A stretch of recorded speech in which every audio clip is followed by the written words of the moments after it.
Umenivunja mkono, umeniua. Kwa nini uniue? Unanidai nini? We are diving into a story that is gripping the nation. Nairobi woman Representative Esther Passaris' defense of Deputy Inspector General Eliud Lagat in the wake of blogger Albert Ojwang's tragic death in police custody. Let's get started.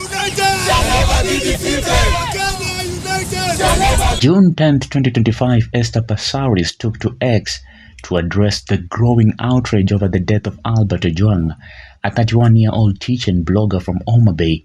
Passaris revealed she was with the Deputy Inspector General Eliud Lagat at a Kenya Alliance of Residents Association meeting on Sunday, June 8th. When news of Ojwang's death broke, her words have sparked intense debate. She said, and I quote, "I was with the Deputy Inspector General Eliud Lagat during a Kenya Alliance of Residents Association meeting on Sunday when the news broke in. He was completely out of the loop. His composure reflected genuine surprise, not that of someone aware of, let alone involved in, the death of Albert Ojwang." Passaris didn't stop there.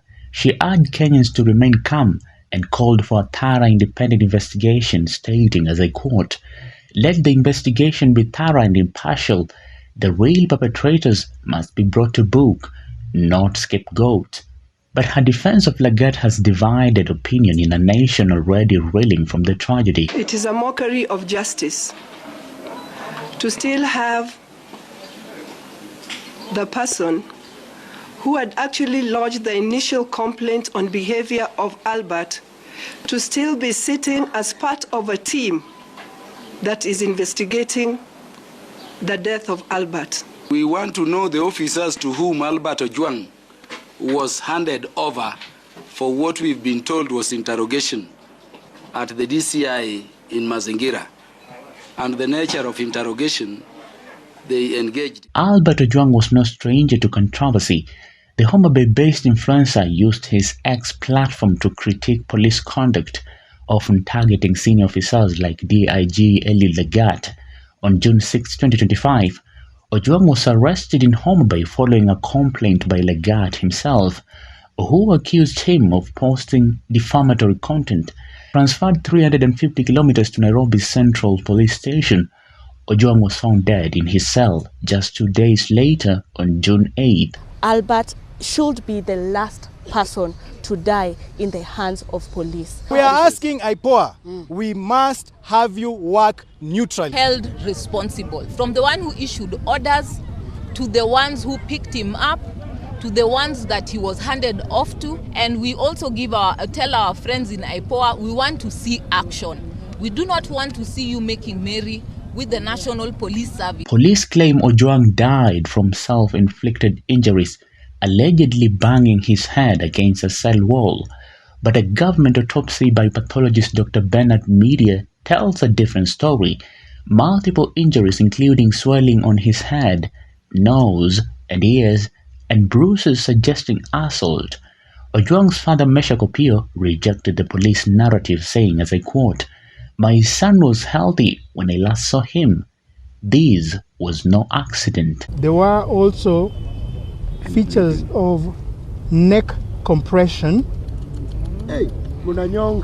There were also multiple soft tissue injuries that were spread all over the body, including the head also, the neck, upper limbs, and the trunk and the lower limbs. When we tie up together with other injuries that are well spread in the body, including the upper limbs and the trunk, then this is unlikely to be self-inflicted injury. The public response has been swift and fierce.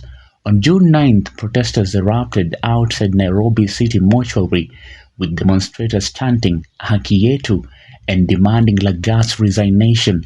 The Kenya Youth Association called the death a quote-unquote state-orchestrated killing, while Amnesty International Kenya labeled it quote-unquote deeply suspicious. Sai nimebaki mkono mtupu.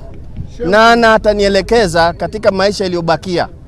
Mtoto wangu nimemsomesha kwa taabu katika kaunti ya Kilifi kwa kazi ya Kware, nikijinyima kwa ajili ya mtoto wangu kusoma. Alipohitimu nilikuwa nina matumaini, ndiposa nikatoka huko nikirudi Nyanza nikae nyumbani kwa sababu mtoto amefika mahali pa kunishika mkono. This far we have reached has taken too long.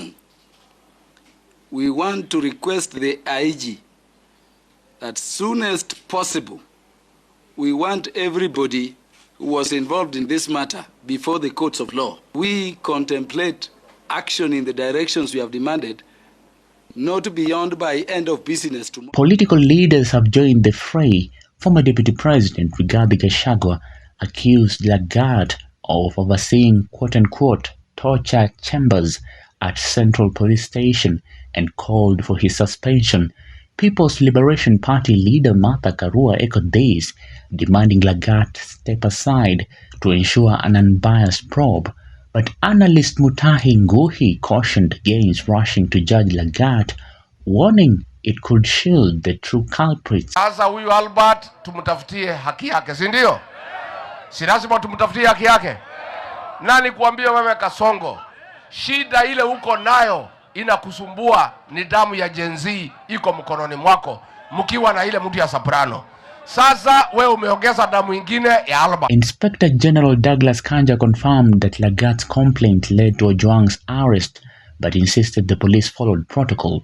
5 officers, including the station's commander officer, have been interdicted, and the Independent Policing Oversight Authority is investigating.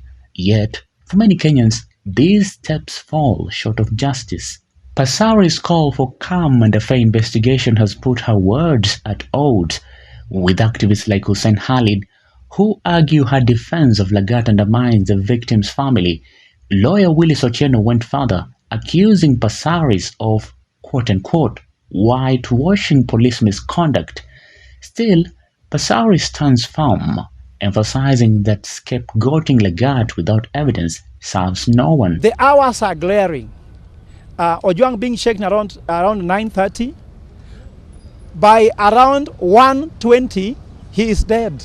Those are how many hours? No more abduction! No more abduction! No more killing! No more killing! As Kenya awaits IPOA's finding, the question looms: will Albert Ojwang's death lead to accountability, or will it join the list of unresolved cases haunting the nation? Passaris' stance has exposed the delicate balance between defending institutions and demanding justice, a balance Kenya must navigate carefully. This case is more than a headline. It is a test of Kenya's commitment to truth and reform. Share your thoughts in the comment section. For Maisha TV, I'm William Juma.